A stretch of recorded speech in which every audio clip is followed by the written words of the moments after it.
ESPN America. If you think you're watching ESPN... I don't know why Jesse came to me next. You should really go to Sports Kimberly. Center. What do you think, Can I Greg? talk about the most important thing of the night? This is one of our best shows. Yes, exactly. 6 minutes in, and people are like, I just became really stupid watching the I show. know. I want to talk about the worst thing from last night is the Philadelphia fan who actually ate horse poop. I don't know if you saw that. I don't think we have that. You don't have that tape? Hopefully we don't have This that. man will never have coital relations again. He can't have a job or a family and go into this. You can look it up. Okay, Why did you bring that up? I'll tell you why I'm bringing it up. Because if you laugh when you watch these events, you're a hypocrite. Because we do these shows where we talk about Antifa and looting and how bad it is when you destroy public and private property. Right. And somehow we find this kind of behavior after a sporting event acceptable. You shouldn't have. This is not acceptable behavior. You didn't have any role in the team winning. It's not an achievement on your part. And to go and destroy things is disgusting. Well, you don't know what it's like to be a Philly fan, Greg. So I think we're going to give him a little slack. I knew you were going to say that. I mean, they have been waiting for so long to get some kind of victory here. Obviously, everybody knows that the Philadelphia Eagles fans, this is the way they roll. Whether you win or lose, this is the way they roll. Yes, but as a former prosecutor, I'm not going to be hypocritical. In fact, I think it is inappropriate. We don't need to be lighting things on fire. Yes. We don't need to be flipping buses, but at least, unlike, Antifa, they didn't stab a horse. Right, that's I true. saw, but They ate from one. They ate from one. They did something with a horse. Okay, now let's talk about some of the performances. Pink, okay, she had the flu. And I think she paid respect to the red, white, and blue. Here is her rendition of the anthem.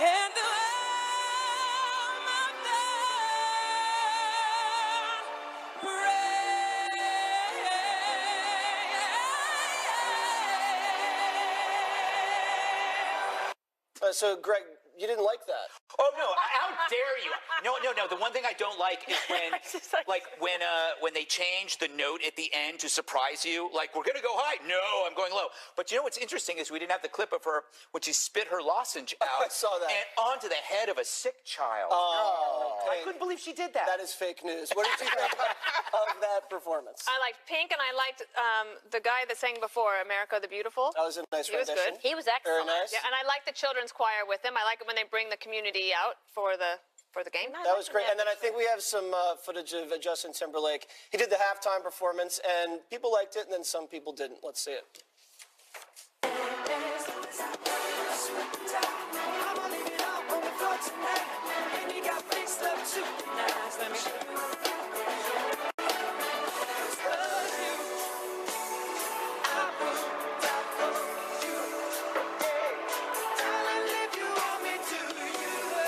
So they had Prince out there in the hologram. What'd you think, Juan? No, it wasn't a hologram. In fact, that would have been apparently Prince Demonic. objected. Yes, that's what he said. What was it? He said that if people did that, he would consider it demonic. He doesn't like it. He doesn't think it's a good idea. He thinks when Natalie Cole was doing it with her dad, Nat King Cole, he thought it was wrong. He said if he was supposed to play with Duke Ellington, he would have been alive at the same time. But I happen to think that holograms are pretty cool. I remember being in Vegas and seeing that Michael Jackson one thing, and this is unbelievable. And I think That was actually Michael Jackson. No, it was like that. Well, I think that was He's still what they alive. wanted to do, but then given that they knew that people were going to criticize it, they just went with the screen, and it was pretty good. I don't think it was like the most memorable halftime show. It didn't match the equipment malfunction. See, okay, now to that point, I think it would have been more fair because JT was on his best behavior. The hologram or whatever the film should have been Janet. Because why is he there and she's not there? That strikes me as a bit sexist. And the wardrobe was like straight out of a house party from the 90s. I didn't understand it. You wanted another nip slip. That's what you wanted. No, I can't say I would want that. I just think it's unfair that he's there and she's not. Let's look at some of the ads. Here's the Giants ad, which got a lot of attention. Let's see that one. So I'll tell you something. It's good enough because I had the time of my life.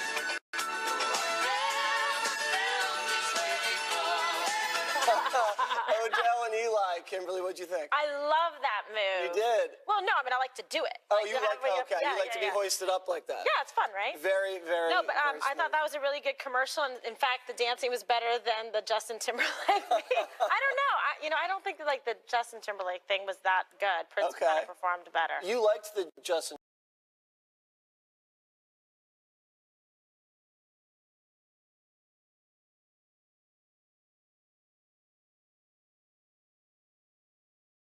The Mannings are pretty funny. That was a good ad. I Like, think it make a cost little about joke. $5 million for that one. Maybe they could put that into the recruitment for next year's team. I think so. I think the like- Giants need a little help. That's good, Dana, that you actually knew Thank the you. Giants were that bad. Excellent lift. All right, stay right there. Much more to come on the 5. Breaking new developments on the memo when we return. All right, that we know about.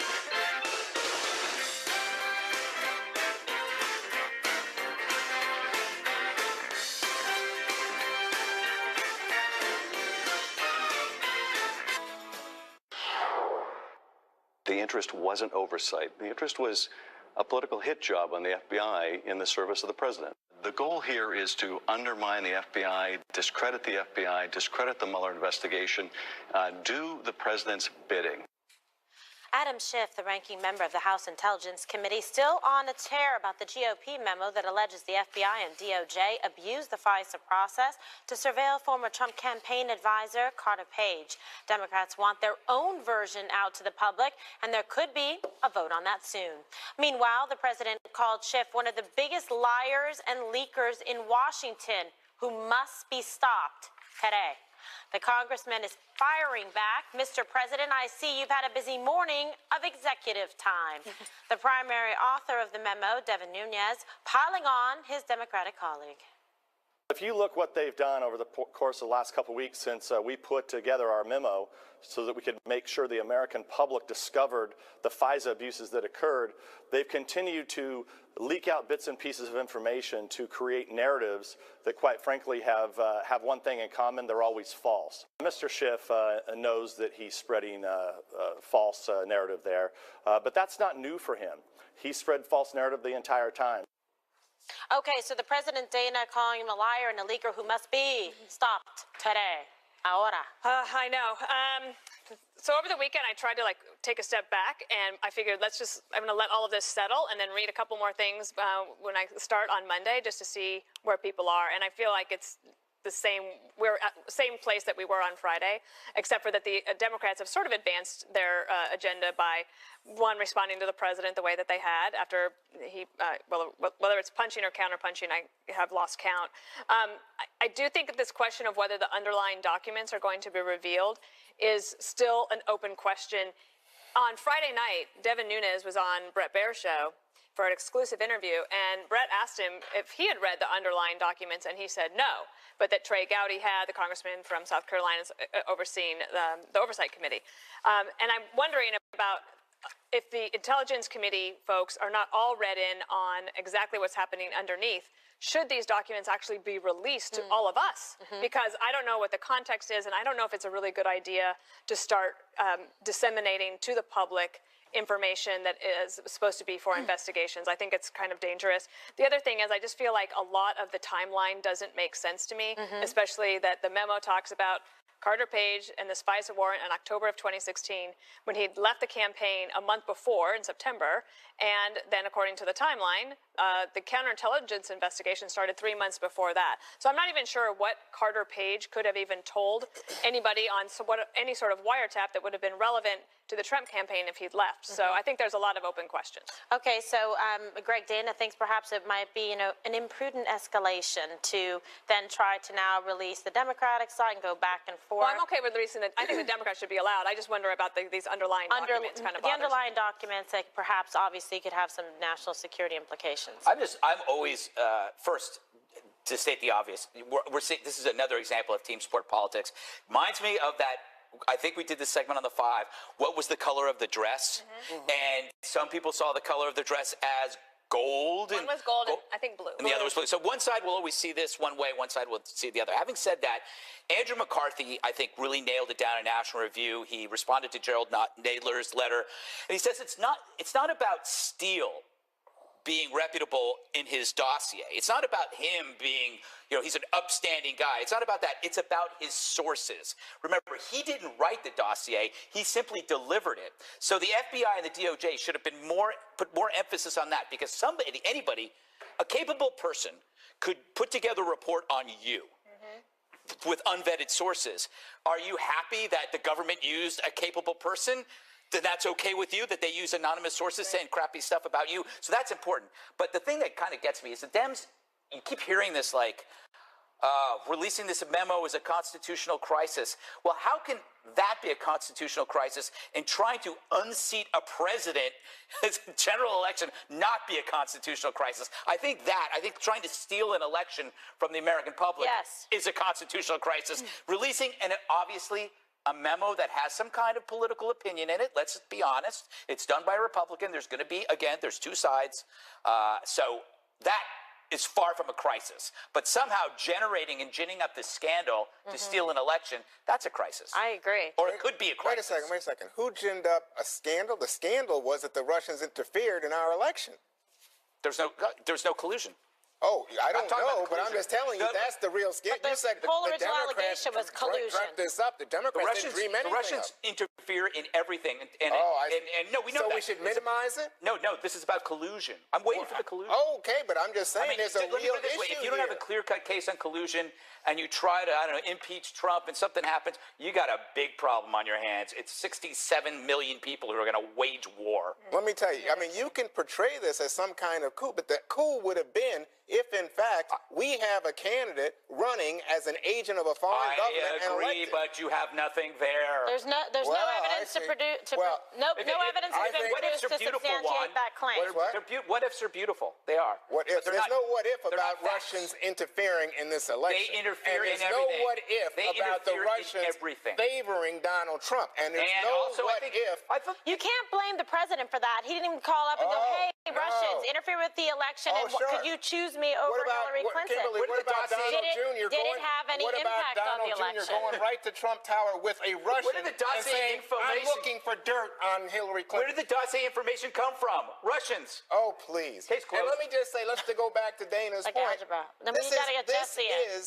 I wanna make sure he's still alive. Totally makes no sense, Devin Nunes's attempt to say that the timeline fits and this is the basis, because guess what? They already were looking at Carter Page from 2013. And why were they looking at him? He was actually cooperating with the FBI. No, because the Russians tried to recruit him, Greg. Yes, and he cooperated. Oh, my gosh. He cooperated. Let me just He say, may not be the brightest Greg, guy you are in the... looking under the table in order to avoid How dare you? the Why would I facts. look under the table? Because I'm you're not some kind afraid of of the pervert. facts. Yeah, but I'm just Stop. saying, here's the weird part. Head out of the gutter. Why not release the Democrats? You guys are always about I'm for that. transparency. Yo, do it. Oh, wait. But Donald Trump says he's vindicated. Nice straw man, Juan. Nice straw Donald man. Trump is a straw man? No, you're I'm the straw man. creating a straw man argument. Yeah. I'm for releasing the memo. Well, you should be. God's My sake. goodness, this is getting crazy. So to make Bring it Jesse less, into this. make less sense, Jesse. Guys, here's the truth. The Obama officials used fake information and got the court to justify spying on the Trump campaign. They lied to the court, Juan. You think it was so? a live omission. They did What not was include the the lie? fact that Tell the lie. the dossier was the reason for the spying. They did not. The dossier was kept from the judge. They didn't say Wait that a it second. was paid for by Hillary. Wait a second. I And thought that's the how they argument got was the the judge was spying given the done. dossier. Now you're saying the dossier No, was they kept didn't from say the the judge. dossier was paid for by Hillary and Paid was for written by Hillary. Steele. The judge knew. Why didn't they tell the judge that, Juan? They did. Because they knew they would never have fact- gotten the spying done if let me it just wasn't say- for that. You know how That's why. You know how weak you are? Because guess we what? just won the You Super had- Bowl. I'm all for that. You're Wait, strong on that again, we must separate the fans from the players. I'll tell you Okay? how weak you are, Juan. If it's not a scandal on your side, why is everybody getting demoted? Why is everybody Who's getting retiring demoted? early? Wait, what do you are mean, you talking Strzok, about Republicans? Page, Strzok, Page, I see. all these Meaning people, Lisa, not McCain, Carter. all these people on that side I see. must be guilty of something because they're actually now getting in trouble. The other thing is, you're spying on Carter Page Yeah. for all these years. Where's Why? the collusion? He hasn't even been charged. And he was cooperating. He hasn't even been charged, Juan. know, therefore he's- Where's the dirt? There's know. no dirt. You have Spotless, nothing. spotless. Where's And the now there's more memos coming, so that's why you guys are getting But very it is nervous. not remotely clear. Well, none of it is, but that anything that the government would have been listening to with Carter Page, which he's not even on the campaign anymore, would even relate back to the Trump campaign or the Trump family in any way because he wasn't involved. So maybe there was a problem in getting the warrant, and that needs to be looked into. But I also think that the Trump family at this point, I don't know why you would be concerned about Carter Page being listened in on. Yeah. Because he wouldn't have known anything. Oh, and speaking of, assuming. if you want to learn more about Carter Page, then you should watch the Ingram Angle tonight because he's going to be with Laura. That's a tease, isn't it? I'm going to flea flicker this. Ahead, Trey Gowdy shocked a lot of people with his surprise decision to leave Congress, and his explanation might surprise you too next. He'll be in Progressive.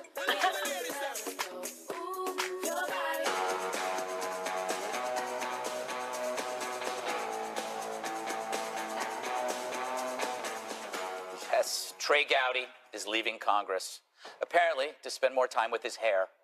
I kid, I like the guy, but look at him over the years. He's got a mohawk, goatee, sideburns, then a beard. Then he adds glasses and gets rid of the beard.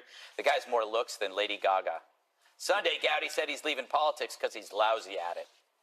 I was a pretty good prosecutor, I think, but I've been a pretty lousy politician. I see multiple sides of a single issue. And the fact that someone disagrees with me does not make me challenge their love of the country. It doesn't make me believe that they're corrupt.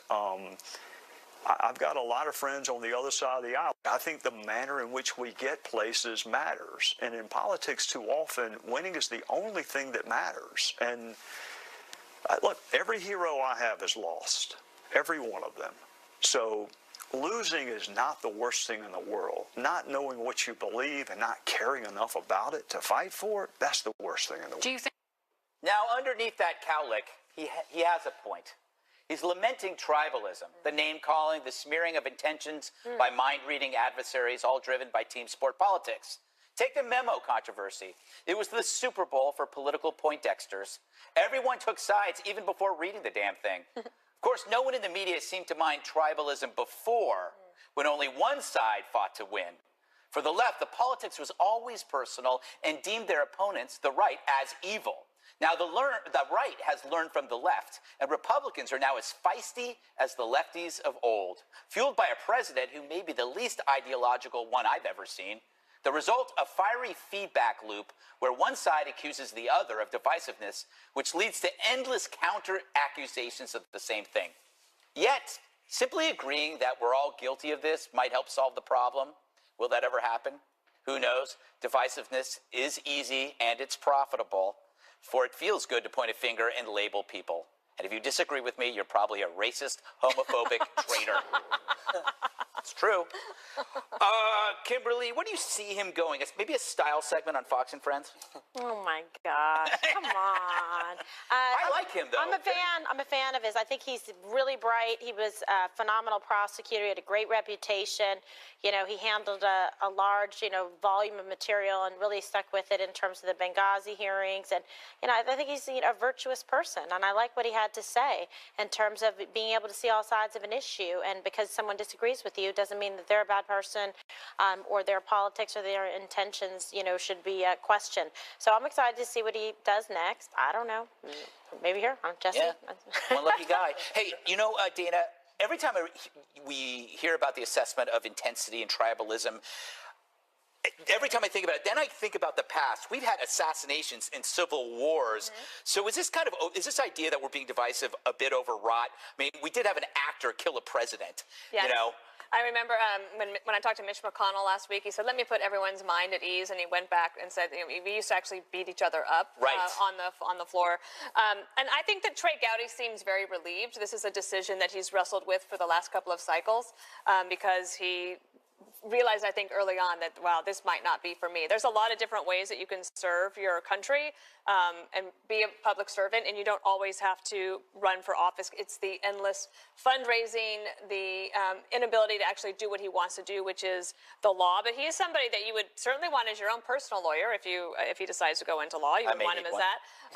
But you'd want him as a neighbor or a teacher or a friend, and I think he's going to try to do. my God, he's going to teach a little bit as well. You're like a neighbor. I'm a big fan. And You know what? ever since the Benghazi hearings, when he would be willing to talk to you, and you didn't have to, and he would just give it to you straight, that was certainly welcome and different. No wonder he didn't fit in. He's good. He'd be a good member of a book club too, don't you think? Oh no, yeah, book club member. I think we're going too far here. Juan, I think the conflict is heightened because Republicans have learned from the Democrats on how to fight. Don't you think that's true? No. You guys were you This guys is so from the '60s ridiculous. were so In the crazy. 60s. You're going back to the 60s. Everybody you disagreed with was evil. Wow. Started with the Vietnam War. Let's go back to the Civil War. But I'm just saying. Well, the Democrats, right? Yeah, so pro-slavery. but I don't see. I mean, to me, Trey Gowdy, by the way, I think very competent prosecutor. But what he did during Benghazi, 2 years of beating up on Hillary Clinton and then coming to conclude there's nothing here. I mean, I don't understand it. I like the fact that he now says you don't have to, turn your opponents into devils. I think, boy, but now he's leaving. And he's won, by the way, Jesse, unbelievable to me, but 41 Republicans who are leaving this Congress, 9 committee chairmen, including people like Trey Gowdy, who does have respect. As I say, I don't like what he did with Benghazi, but he does have some respect as a man who knows the law, a man who could have been one of President Trump's considerations for Attorney General. But now you see all these people fleeing, and guess why they're fleeing? There's an erratic president, and there's a chance the Democrats are going to have a big November this year. Jesse, can you tie this into the Super Bowl? Yeah, I don't think Gowdy's leaving because he's going to lose his seat. No. So I like the hair shots. Can we put the 6 hair shots back? I want to pick my best one. I think the one on the upper left, if you want to DVR it back, was probably the best look. There it is right there with the scruffy goatee. In terms of the Benghazi hearings, Juan just said that, nothing ever came of it. Basically, we found out that they didn't protect the consulate on 9/11's anniversary, couldn't save our own men and women because they didn't have assets in place, and then lied to the American people and to the victims' families to their face and said it was about a video when they knew all along it was a terrorist attack. I actually think he got to the bottom of that. He looked relieved because all you do is dial for dollars. I heard they put you in a room for 4 hours a day and you fundraise. That sounds terrible. I mean, the swamp stinks. I'd want to get out of it too. He's probably going to get a nice paycheck pretty soon. Uh-oh. Shall we move on? Yeah. A special surprise edition to Team USA's Olympic delegation. That's next.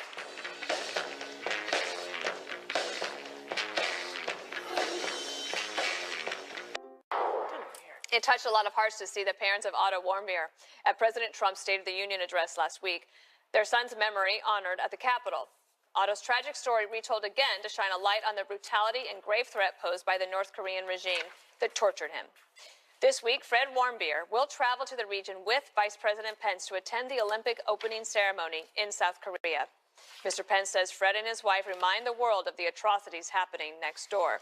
And Greg, I think this is a real show of diplomatic strength because the South Koreans are apparently laying it on real thick to welcome the North Koreans and make them feel all good about and we don't want to normalize.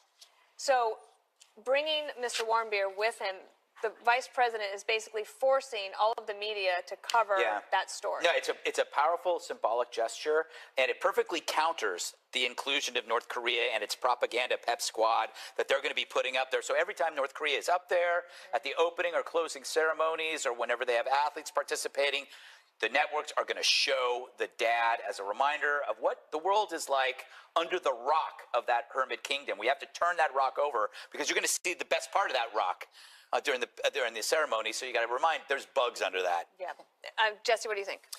I think it's good when you use people and their personal stories as a rallying cry for a policy or something like that. We had the Kate Steinle situation, then you had Kate's Law, you had Jessica Lunsford, and you had Jessica's Law, and now Otto, I think, is a perfect person, his father, to go out there and remind everybody about how disgusting and despicable the regime is.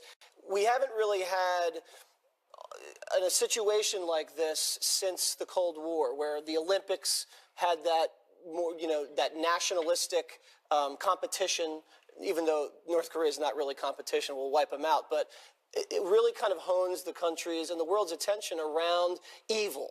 And it was the evil empire back in the 70s and 80s, and now it's this evil axis of evil, one of them, regime up there. And I just hope he's not being used. A lot of people say this guy's being used, he's being exploited. He's not. He's in this. He wants to be a part of this, and I'm glad Mike Pence extended the invitation. Yeah, well, and what about that? As a father, he basically is saying, I'm going to take this opportunity to try to prevent this from happening to anybody else. I don't know that he can prevent it, but I mean, boy, what a horrible story. And what happened to his child is just, it's unbearable. So, I mean, if he wants to go, feel free. The question to me is, what are we setting ourselves up for, going forward?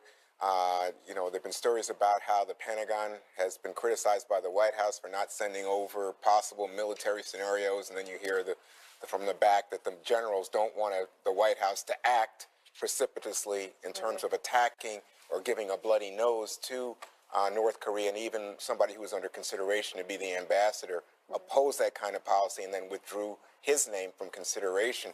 But I know that from what we've been told, the North Koreans are going to have big military parades and going to make a show of power, in addition to which they're marching in with the South Korean delegation. So, it looks to me like there will be all this pretty gauzy stuff about North Korea at this moment. And I think warm beer would serve as a nice antidote to that. Yeah, I agree. Kimberly, last thought to you. Yeah, it was a really moving moment. I found myself just, looking at the family and really looking at their faces and looking in their eyes, and you can just see the just palpable, the pain, the suffering, the loss, and just the way his mom's face looked, at how it's still so real. Every morning when she wakes up and every night when she goes to bed, it's her first and her last and final thought.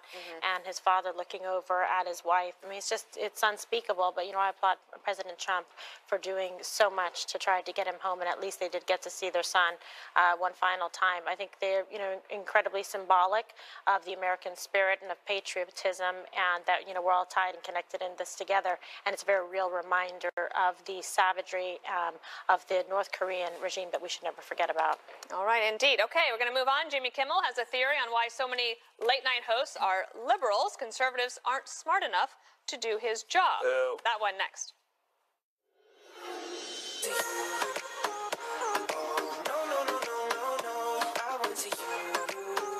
You'd be hard-pressed to find a late-night host these days who's not taking constant cracks at Republicans. Why so many liberals? Jimmy Kimmel has a theory.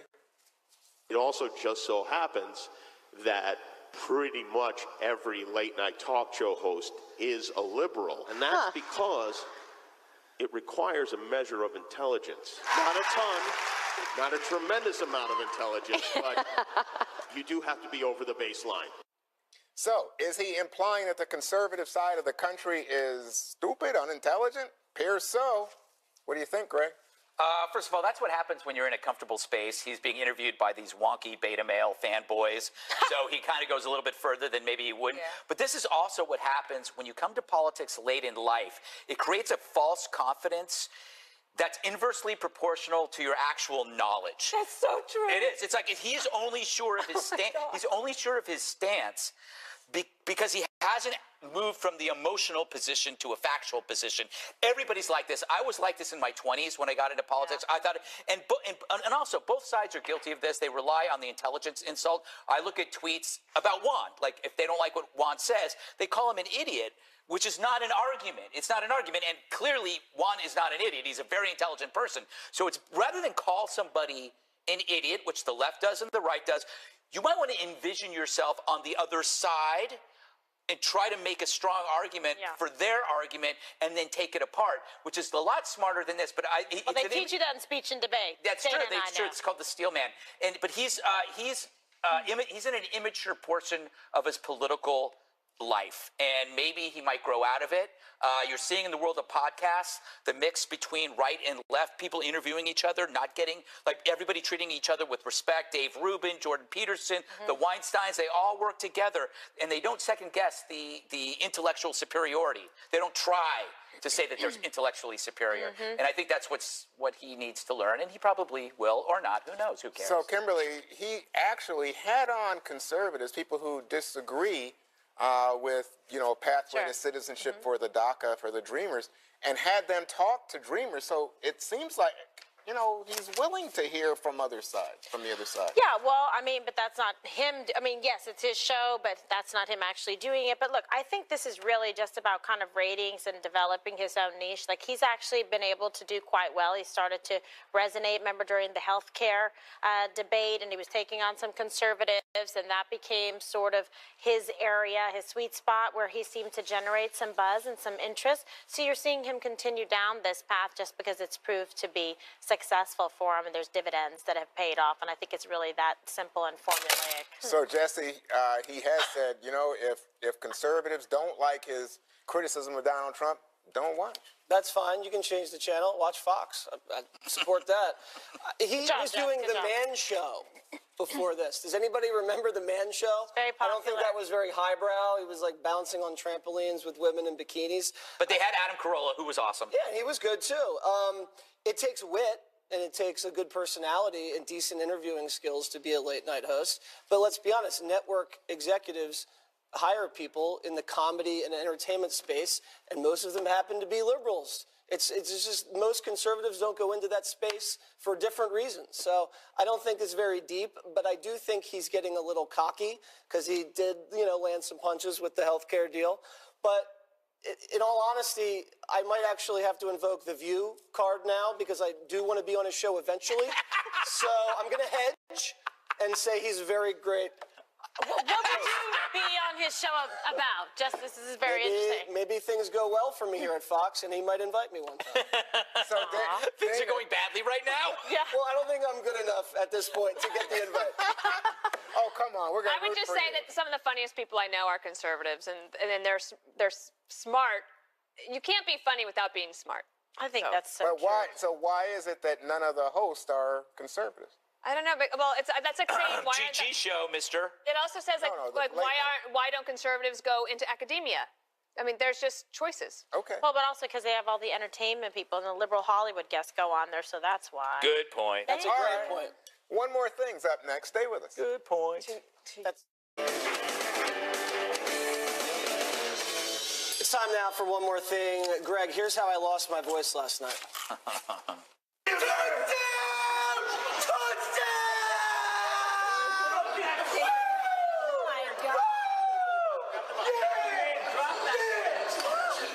Okay, and I made a bet with Martha McCallum, and here it is, and you will see the results tonight on her show. It is a good match. The It's Eagles gonna be good. and the Patriots is It's gonna be good. And you know what? If the Eagles win, I think you should wear an Eagles jersey on the set. How about that? all right, I'll do that. I'll do will? it for the last block. Okay, I'll do and that. for my last block on the 5, gonna I wear- will wear I like Pats. this. I won't be doing it, but for the interest of the Let me ask you wager. the most- And I was right, I will not be doing it because they had a great game. Such confidence, But by the way, just so you know, Yes? she can't stop winning because she was actually there. She was. I was not. It's fine. I enjoyed myself. Oh, it's me. Go ahead, KJ. Uh-oh. Chew your food. Okay. Yeah, I can't hear her chewing I'm it. trying to do it. Doritos has announced plans to release new tortilla chips, especially for the ladies. These female-friendly versions of popular chips will make less of a crunch noise when you eat them. Actually, I like that. They're going to be a little bit smaller in size, and the single-serve bag will be able to fit inside your purse. Are you serious? They should be called Doritos, And not so it'll be Doritos. good. Yeah. Doritos. That's sexist. So, That's funny. Indra Nugent, the global chief executive of Pepsi, who owns Doritos, thinks that unlike men, women do not like to crunch loudly. Well, I don't mind if I crunch. I just don't like to listen to other people crunch. Yeah. That is true. All right, Greg Gutfeld. Yeah, that's going to be a problem. All right, time for this. Greg's Mail It In Monday. I'm going to keep it as simple as possible. Just roll it. This is a huge stag dropping by a Scotland Hotel's bird feeder for a snack. I really don't have much to add to this other than I really wasn't that picky about my one more things today. And, That's amazing, Deb though. offered Welcome this to one. my world. Yes. Did they There you eat go. the bird? I mean, that was weird. I don't know. All right, Anyway, speaking that was of neat. Mail It In one day one. All right, here we go. So nutritionists always tell you stay away from the fast food. But guess what? It turns out one of America's guilty pleasures might come with some health benefits. Japanese scientists are now using a chemical found in McDonald's French fries to grow hair. The chemical is used to stop cooking oil from foaming. So far, researchers have only used it on ball mice, but they believe their groundbreaking findings may also work on people, so you can be fat, greasy, and hairy. Now you have food in your hair instead of hair in your food. There you go. I thought we were going to get family pictures. All right, I'm going to supersize it. All right, so here's what I'm doing today. You know, I don't really cook at home, but I got a great new cookbook from our friend Dion, one of our colleagues here. His friend Christine Filardi has written a book, Home Cooking for Your Dog, and it's got everything in there, like Fido's fish cakes, potluck polenta, peanut butter and coconut cakes. I actually think that I might do this. Really? Are you going to cook it for Peter or Jasper? No, just for good. Jasper.